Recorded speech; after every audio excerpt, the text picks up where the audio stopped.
Kinshasa mbote na bino monde entier mbote esenga kukuta na bino sutu lelo na cadre ya présentation ya Quel Boule magazine bon début ya semaine bisika nyoso bozuli baku ya kolanda yango.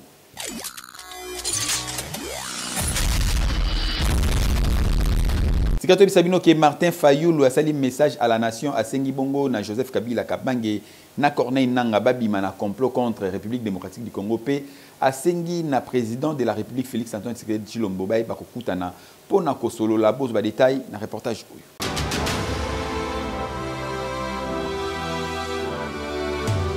N'adresse naye à la nation ya mokolo ya lundi 2 juin oyo Martin Fayulu très décisif peu déterminé pour na makambo ezali koleka na mboka na ye surtout komona situation sécuritaire ndenge ezali malamu te na STRDC ezopesa kanda na ndenge ya kosakana te awayaki abanina nukosenga na ancien président Joseph Kabila a quitté ville ya Goma. Pona ye Martin Fayulu atalisi ke stratégie ta moko te Kabila koyi kosala pona ko justifier collaboration na ye na bato bazoluka bakata to pe bapasola mboka mike mike. Kasi pona Félix Tshisekedi président de la République Martin Fayulu atalisi ke il faut bakuta na bango mibale mbunzu na mbunzu. Chers compatriotes, l'heure est grave. Elle est très grave. Nous vivons sans doute les heures les plus sombres de notre histoire. La balkanisation de notre pays que l'on redoute depuis 1960 n'est plus une menace lointaine. Elle est en marche, à grands pas. Nous devons l'arrêter. Et pour cela, je m'adresse solennellement à 3 compatriotes. Corneille Nanga, Joseph Kabila et Félix Tshisekedi. Monsieur Nanga, je vous en conjure, cessez d'être complice des massacres de nos frères et sœurs. Cessez de livrer notre sol, nos vies et nos ressources aux forces étrangères. Le sang congolais ne peut plus couler avec votre complicité. Monsieur Tshisekedi, vous avez le devoir de ne pas laisser notre génération être celle qui aura vu le Congo se désintégrer. J'en appelle à un sursaut d'honneur et de responsabilité. Je veux vous voir, non pas pour une faveur, mais pour une discussion directe, sans faux semblant, sans compromission, mais par patriotisme, afin de trouver une issue digne à cette crise existentielle. Affaire oyo, façon politique à RDC comme Kotambola, tous otala, tous ozimele. Hey, Keyo, oui.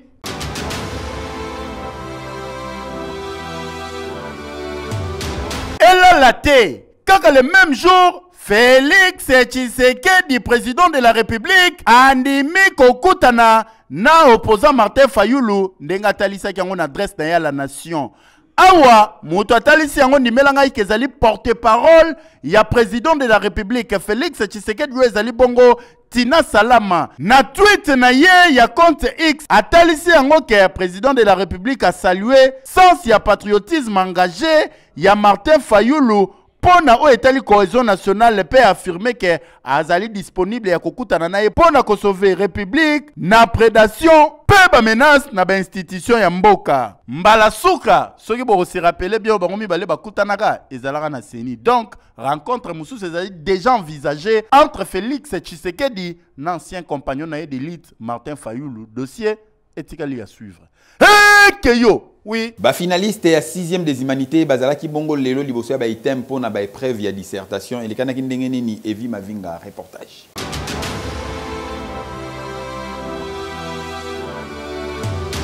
Lundi 2 juin 2025, Ndele Goya hors session examen d'état édition 2024-2025 et Pesami, ba élèves finalistes, ba sali bongo épreuve et dissertation, na ba différents centres na étendue nationale. Lokola awa na Kinshasa, tongo déjà tala yo moko na banzela ba élève bazoleka misusu likolo ya ba moto misusu na makolo destination ba centre. Kasi remarque tosali surtout côté habillement bana ngo bango nyonso na système ya kilelo soin kaka ndenge ozali komona kokamwa bana mibali balati ba chemise ya minene na ba pantalon ya minene tala misusu ndenge bilambe zozeba na nzoto oyo soki style nini toyebi te ndenge moko pe bana basi bango nyonso neti bayokanaki balati ba jupe plissé na ba chaussette ya milai neti kaka batu bake kobeta bale kokamwa na sortie yoka ndenge batalisi ba impression na bango. Il s'est déroulé là, on a bien, malgré tout, moi au Banga, première année au Sala, je dois donner ma faillite à Mikel qui s'est passé dans le bien. Ce qu'on a appris à l'école et ce qu'on a vu ici, malgré que c'était un peu compliqué, mais on a bien travaillé. Les sujets c'était bien. Si tu lis les sujets, tu vas directement comprendre. Bonne chance dans la finaliste nyonso ya République démocratique du Congo. Kasi oyo ezi étape ya liboso, bon se préparer en conséquence, bon tambola na réussite pour na suke komateke kombo nanga na moni yango te. École Bulldozer bango pe ba préparer ki bana na bango ki toko yo wapi pour na ko affronter bongo be preuve ya dissertation pour na formation et za la qualité supérieure c'est le muyo qui pour na reportage oyo.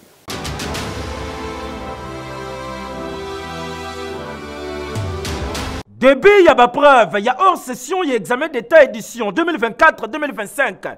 Bon, il y a qui a koyinda na l'une des meilleures écoles où est-ce que na Tchangou ya ko sambate collège Bulldozer. Ah ou bon di melangai bana classe bazalaka polio yo wapi discipline wana ndekutu champ de bataille leader na bango Moïse Bulldozer pour insister kamingi à venir et faire na makambo tali éducation lokola bana ya collège Bulldozer bazalaka très discipliné bazalaka na intelligence baataka nzambe liboso yangwana coordonnateur na bango a insister kamingi bana batanga bacha sérieux bondi melangake ava ba affronter épreuve oyo et senga ki bazwa message d'encouragement ya leader na bango lokola coach no sonde zalaka joueur avant kota na terrain il faut passer un mot d'ordre lokola bana ya collège Bulldozer ba yebi toujours idéologie ya leader na bango nzambe liboso bazwa kitan ya kosambela ba élève ba chema bolongo na sebo ni melanga awa lo sambo nde lo sambo ni melanga yi ba intercesseur kutu ba ça.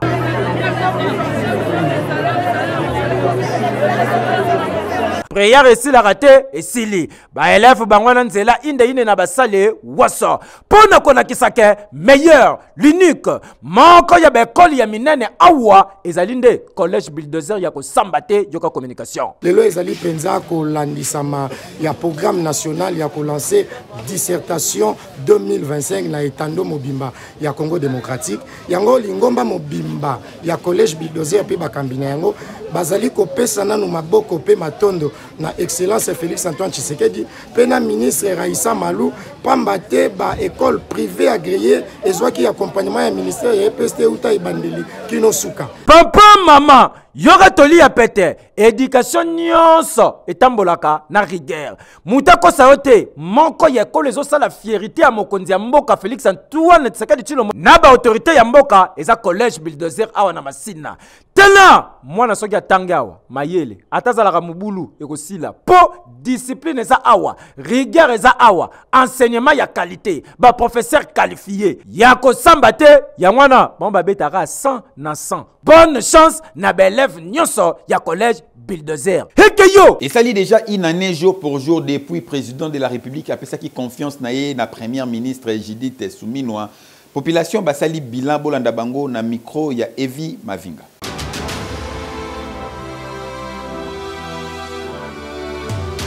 Omoni pona nga Sumino tanga akutaki pona nga na bandoka nsepelekeno makambo kotambola premier ministre moi si mbala liboso premier ministre moi si azwa pena mais koya kotala pena makambo asali aza vraiment sérieux soki nazala pena tanga na place na démissionner pour iloko ata moko te etamboli maman premier ministre de tout azwi pouvoir vraiment pona ngai vraiment à ça de l'autre.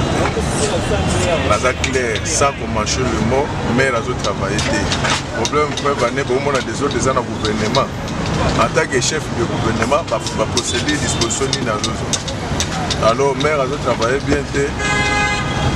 Azana ba innovation te tout le monde va ministre monsieur Baleki avant et tout le monde va matala pour ne pas travailler malgré ba dossier na mais c'est quelqu'un quand même il a beaucoup travaillé mais depuis innovation ni na mimi na gouvernement kozwa besoin de santé à qualité supérieure na République démocratique du Congo adresse les AC moko na Kenge 77 na TVC médical bokende kuna beaucoup pesa nga raison.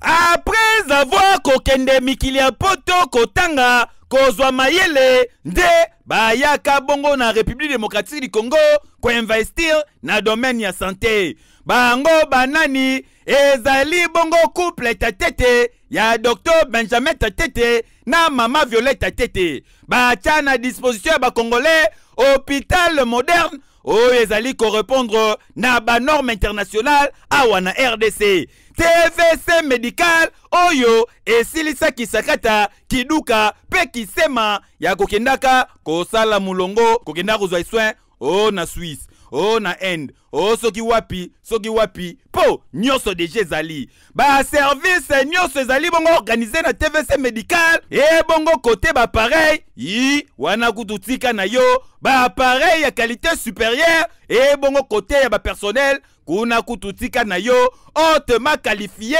rigueur ya ndenga defote oyo Benjamin Tatete azalaka nango kuna kututika na yo yango résultat nango emonanaka na qualité ya soin malonga bapesaka na ba patient papa mama tika na yebisa ibinoke na TVC médical boya oza na mbasu oza na diabète oza na pota songolo to pakala ya kambangu na TVC médical baye ba ko consulter yo ba pia yo ba soin de santé ya malonga bokanisi esili na TVC médical bazape na maternité oyo bazobotisa lokola mikili ya poto kasi na prix dara veut dire moins cher s'il vous plaît na TVC médical kuna soki okoti biloko bayaka nango tongo midi pokwa bosana po bazali na service mobimba e kozwa soin na yo bapesi yo déjeuner na tongo na midi olie na pokwa polie bachange na bilamba na TVC médical bazali ko assurer soin de santé ya qualité ya malonga awa na Congo.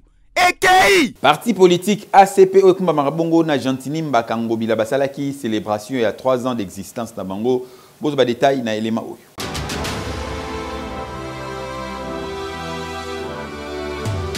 Dimanche 1er juin 2025, à la cathédrale Notre-Dame, Bondi Melangai, Mobange na prière ya Kafu Kafé Salamaki, Pona Kolakisake, 3 ans ya ACP, Zalibongo parti cher, ya honorable sénateur, Gentinimba Kangobila, Bazalaki Yango et Longo Nanzambe. 3 ans d'existence, Bondi Melanga, Oyo, ya formation politique et la Kisike, ba cadre, ba membre, ya ACP, ba Salaki Mosalaki Toko, honorable Gentinimba Kangobila, Lokola Salaka Mwana Nzamba, le bitintin, Mobange na messe d'action, il fait salema awa, Pona Kolakisake, Biso, Nzambe Liboso, Simbe Peyeba ke mes auto monaki, ba cadre, ba membre, ya parti politique, to monaki ba élus nationaux, provinciaux, bango nyonso bazalaki présent awa, pe présence remarquable zalaki bongo, ya mama ya bana nyonso ya ACP, mwasi ya honorable sénateur Gentinimba Kangobila. Naomeli na ye Abe Noël, a saluaki initiative oyo ya ACP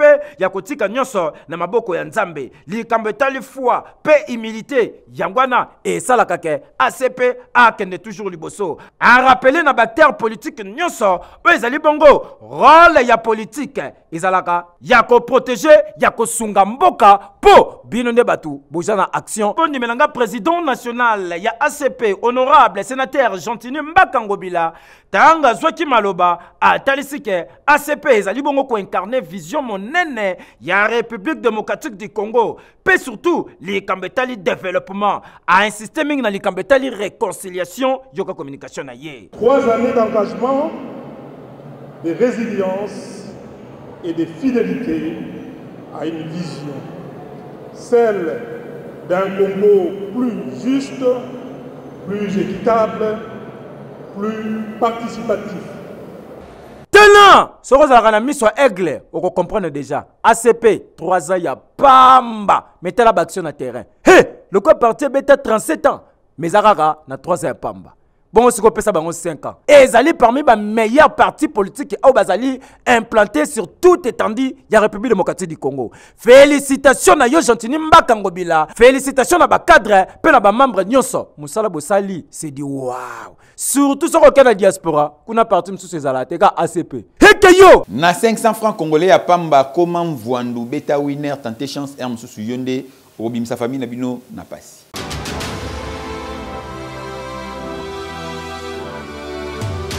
Winner.bet présente Winner Loto.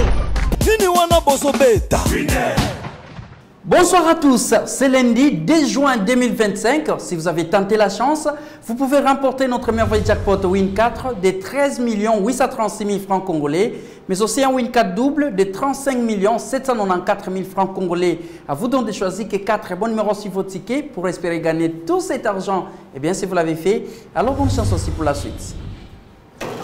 Ce tirage se déroule sous les vigilants d'un huissier de justice, des officiels Winner Loto, mais aussi d'un public témoin.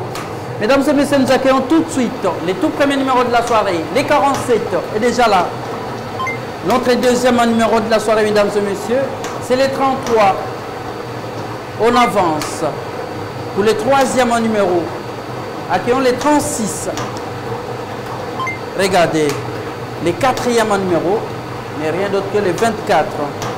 Je vous rappelle la combinaison gagnante ce soir si votre ticket fallait nécessairement trouver les 47, les 33, les 36, mais aussi les 24. Avez-vous trouvé cela depuis la maison? Si oui, moi je vous dis félicitations. Sinon, je vous retrouve très prochainement avec le même plaisir. Prenez soin de vous et au revoir. Na matinée politique au AREP organisaki Mama Germaine Chinya Mazalaki wana bozwa détail na reportage signé Evi Mavinga.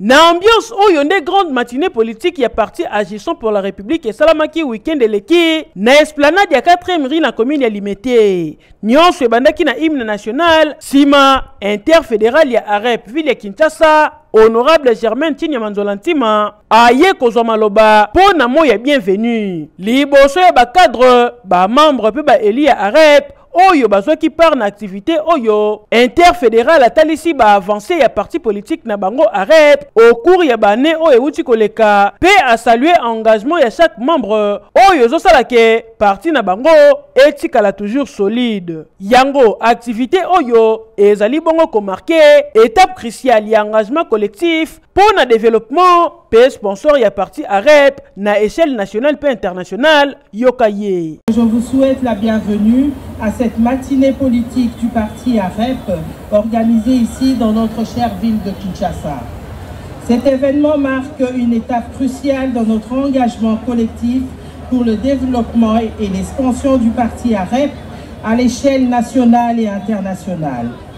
Sous la supervision éclairée de notre secrétaire général, Maître Camille Richard Kalele Malobo, nous avons aujourd'hui l'opportunité de structurer nos actions et de poser les bases solides pour notre avenir politique. Moment le plus attendu est Zalaki Bongo arrivé à autorité de référence ya parti AREP, Maître Guy Londomboyo, Oyo, na kokota na ye, tale sengo Zalaki awa, na ndenge ya somo. Sima, aye kozwa maloba, et sika abendi bane AREP matoi, babo ya fausse information, surtout, nyonso o ezali koleka na ba réseaux sociaux, po ezo faire avancer mboka te yokaye. Au sala, ya ba politicien, ezali côté ya population pour être mitu na bango et paluka tango isote. Na même occasion, interfédéral ya AREP ville Kinshasa, honorable Germaine Chinya Manzolantima, baki selaka elishe mokonzi. Asalaki présentation ya ba dirigeante ya Ligue des femmes AREP ville Kinshasa, ndenge ka kozali komona bazola tisabango ba écharpe ya parti, oyo la kisike ki salume banda. Boyende zalaka, honorable Germaine Chinya Manzolantima, lady chef ndenge babengaka yo, misala na yo na kati ya ya arep ezoganga pe ezomonana moto akotia tembe azati. Inspection générale y a la police parce que la population ceux qui ba moni policier à se comporter mabe ba kende kotika plainte na bango kuna et kozala bongo ya ofele bozo ba détail na reportage oyo.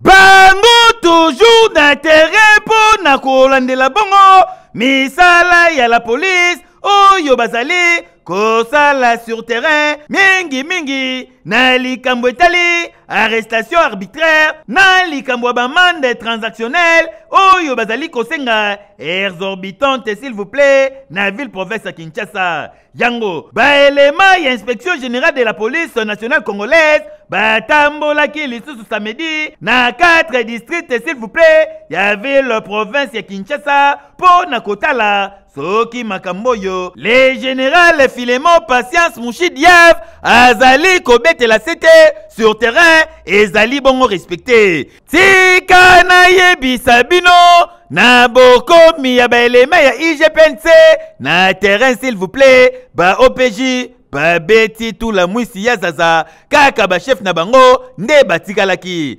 kasi ba elema ya IGPNC ba sololi na ba chef na bango kotalisa bango souci oyo le général Filemon Patience Mouchidiav azali na yango po na corridore image ya la police nationale congolaise côté ya ba police de circulation routière ba PCR na mukuse côté kuna amélioration ekomi komona na mwanda mundambu boyo ka commissaire supérieur Claude Chibuyanga oyo azali bongo superviseur ya équipe sur terrain ndenge ya communicaki na instruction inspecteur général apesaki biso po tosala 2 jours sur terrain mokolo ya jeudi na lelo samedi pona kokende susu kotala ndenge nini bato na biso ya roulage bazosala mosala na bango conformément ba recommandation tozwaki na atelier na ba commandant ba unité na bango et aussi total à lolenge nini police o ya biso ya basiati na basociat yo territorial ndenge nini bazo respecter droit de l'homme na exercice ya ba misala na bango.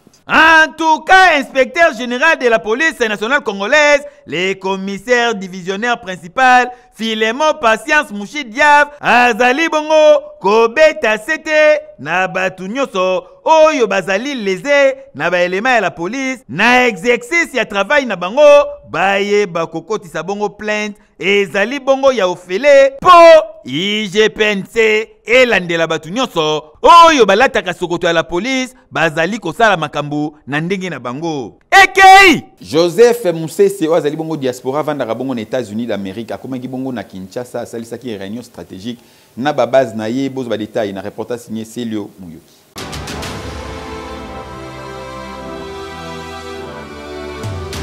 alobaki pe akokisi yango nani wana yeyo le vrai patriote Joseph Musese oyo azali bongo président ya fondation Joseph Musese Mpoi bondi belangaki akiteki awa pona kosolola na ba membre nyonso ya fondation oyo boyebike ba intervention na ye nyonso asalaki kolakisa bolingo ya mboka nde azali motuya alobi tenta il fona kitanga moko na aéroport international ya Njili wepe pai na kutana na ba membre to solola pona makametali fondation na biso papa yakate yeyo akiti awa na aéroport international ya Njili ba maman ya fondation Joseph Musese pe ba papa na ba jeune bazalaki présent awa pona koyamba leader na bango ya kosamba te accueil très chaleureux bondi belangai pona kolakisa ke Joseph Musese awa oye yebake bakinois ba congolais pe fondation mobimba bazali sima na yo lokola zalaka très proche ya population le bitente na kokende boite il faut na ça nanu message ya kafu kafu awa message ya show pona kolakisa ke asepel na kai oyo makasi yoka communication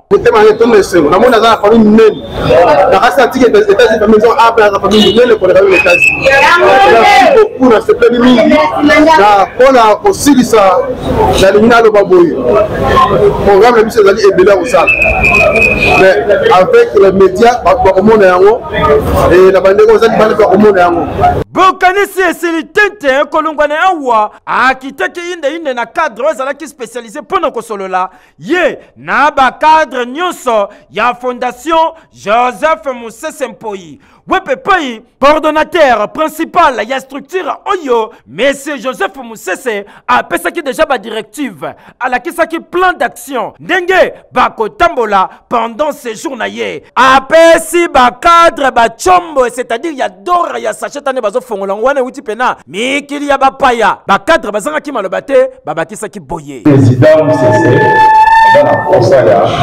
l'association presque nyonso oyo na RDC aza na objectif ya kolite contre misère bamembre nyonso ya fondation Joseph Musese Mpoi place nyonso bozali boyebake leader na bino aza deja na Kinshasa bobongama po basérie ya baactivité ekozala ebele hekeyo clinique Oasis de Vie bazali kosala campagne pour nous dépister bon ba maladie nyonso ya misu bazana ba pareil ya ndenge na ndenge bozo ba détail na reportage.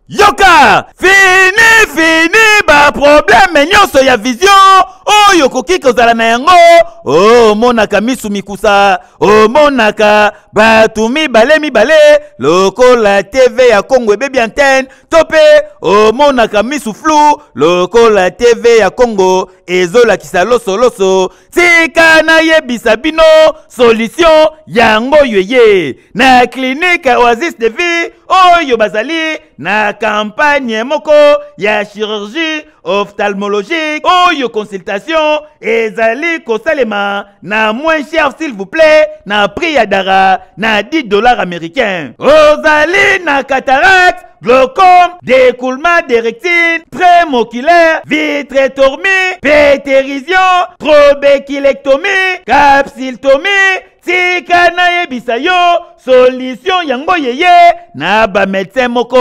oyo bazali ba spécialiste na makambo etali misu ezali bongo Dr Hardy Richard oyo ye moko azali wana pona kosoigner e bongo ba matériel tika na yo na clinique Oasis de Vie bazali na ba matériel oyo kokuta yango nilpa kaka awa oyo mundela sali mikolo yo.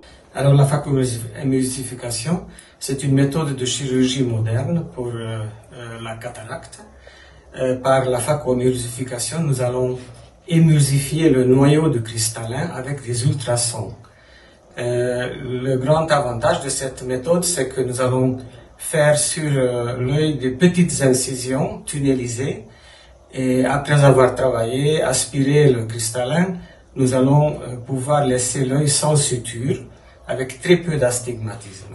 Kobanda le 26 mai, si le 30 juin 2025, oyo, consultation ezali kosalema de 8h à 15h. Et bongo pour na ba intervention chirurgicale et kosalema bongo du 1er au 4 juillet, kaka de 8h à 15h. Papa, maman, les combats et tout le mois-ci, et c'est une clinique Oasis de Vie, azali bongo na campagne ya ophtalmologie et une colobaité, azali bongo pour soigner ma maladie nyonso au Italie miso. Campagne na biso banaki bongo déjà mon colo ya le 26 mai et aussi la bongo ti na le 30 juin. Consultation ezali bongo na $10 ya pamba. Tozali na ba adresse mibale. Tozali bongo na numéro 6050 na avenue Kabambar, quartier Ndolobo marché na commune ya Bango.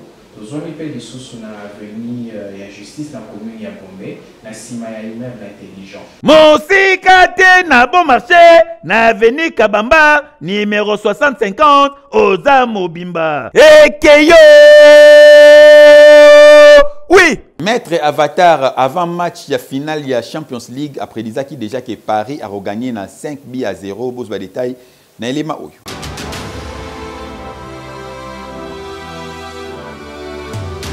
Congolais tika tembe Tangu toyebisaka bino que Maître Avatar, les célèbres polyvoyants, azali espoir pour na Africains, pour na Congolais, on zamba sale la kaye, ezali ako sambate, il faut ba Congolais ba Africains ba profiter na ngo. Nyonso aloba ekokisama. Kutu pour na ko rappeler bino que final le betama ki samedi. Paris Saint-Germain n'Inter de Milan. Maître Avatar déjà loba ki ngo kala que Paris mta ko gagner. Alors, match ekobetama le 31 mai 2025 parce que match il y a la 20h juste. Ils allaient entre Inter de Milan et Paris Saint-Germain. Nan ya gagné. Paris Saint-Germain moto a remporté coupe. Bokanise silitente ebotu nanga nini. Jour ya match kaka boy samedi yango batu bakamwa nzoka Maître Avatar déjà tangaki ba komba ba joueur ba kozala brillant sur terrain. Kutu alobaki bien liboso mutako tiango eza akimi ye moko kutu Maître Avatar akende kobeta winner le même samedi apesa na score 5-0 talengoyo ba témoignage ezalaki kili na makambo esalamaki samedi po bato bayebi balobi en tout cas solo nzamba salelaka yo yoka ba témoignage oyo ndeko na ngai yoka mona Congo na makambo wa match faut-il Maître Avatar. En tout cas, je n'ai pas trop à dire. Ne pas croire à ce monsieur, les Akotika République Nakatia Libolo, RDC, peuple congolais, Tondi Melaye, et biso sauveur, Yeyo, Maître Avatar. Les lotos zali kolobaboye, ba Congolais na ba Africain, place bazali, bazo toutes les tolo. Po, azali pena fierté ya Congo, azali fierté ya Afrique, Maître Avatar le célèbre polyvoyant. Ndenga kaka lobaka, ozana posa ya maître spirituel. Po na makambu na yo, efongwama, ekende liboso, azali wana ya kosunga yo, na enseignement ya ndenge na ndenge. Simbe pe yebeke, bazali ko préparer bongo, mobange na conférence, sur haute science de la prière qui produit des miracles. Ah, Maître Avatar, oloba na makambu, mais 5-0 oyo. Batu nyonso ba d'accord, ba comprendre pena ke oloba ya solo. Mutacha temba atin, tala résultat ngona wine ndela kisi. Tika tembe, bo profiter na ye, tango azana bon moy. To boye koma wana tango déjà le kaki. Heke yo!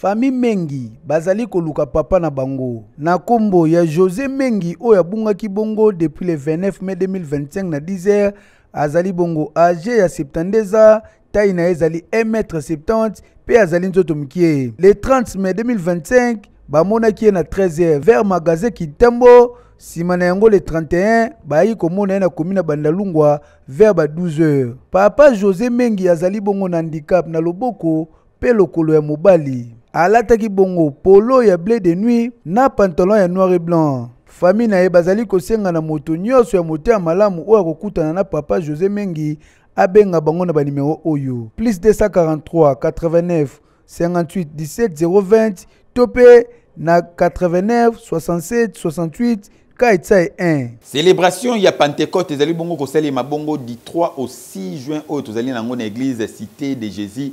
Comme Marabongo na pasteur Béni Victor Bozwa détail na reportage signé Trésor Tousseo.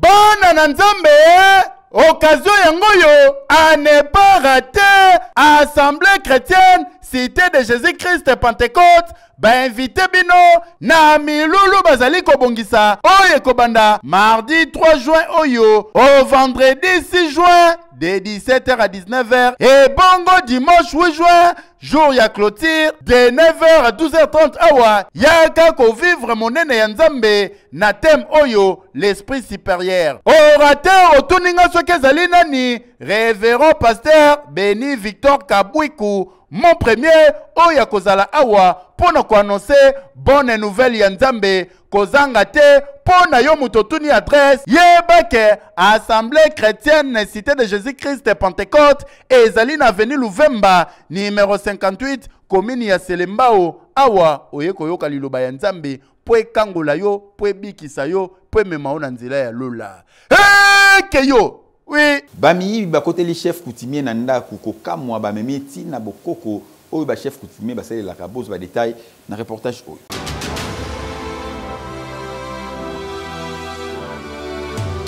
Ah Awa tozali na commune ya Selembao, plus précisément na avenue numéro 14 bis. Esika ba criminel ba kotelaki bango ba sali mama na sabotage ya kosakala te. Botala bino moko ndenge nini ba panzi ba vitre selon information sur place ba criminel ba sotaki miri ba koti.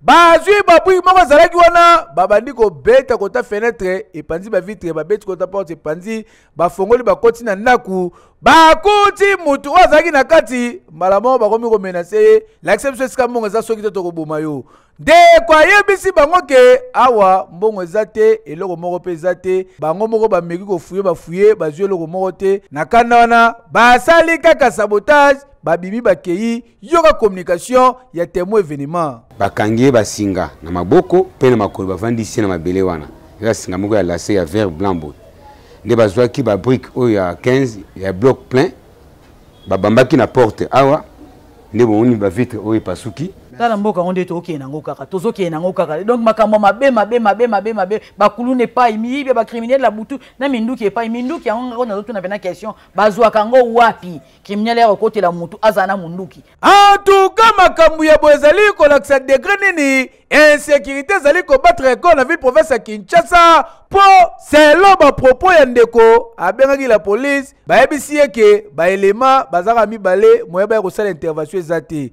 En tout cas, il y a l'interpellation de la police. Bon, le moyen, il y a qu'on renforcer la sécurité pour ma la criminalité et surtout, il y a encore la bandaku et comme il est belé, et ils se répéter presque chaque jour à Kinshasa. Oui. Voilà, tout comme la souka, il y a présentation à quel boule mag, il y a lundi, à l'élo, dans la Sengoma Kassi, il y a présenté un peu Nabino, Bolandi Bisso de partout dans le monde, Topé Simbote, na vie caché Fumungambi, il y a là, quel boule au wapiye, na mère Alice, pourquoi pas, qu'au dédié édition, il y a l'élo, na Beninzinga, Balobi, la femme du boss, elle est là, quel boule au wapi, Nabino, Tokutani, sous lobby, na même plaisir, il y a qu'au servir, Bino, quel boule qui toko yo wapi, ma photo yo wapi, et puis ça zouate, et que yo. Oui!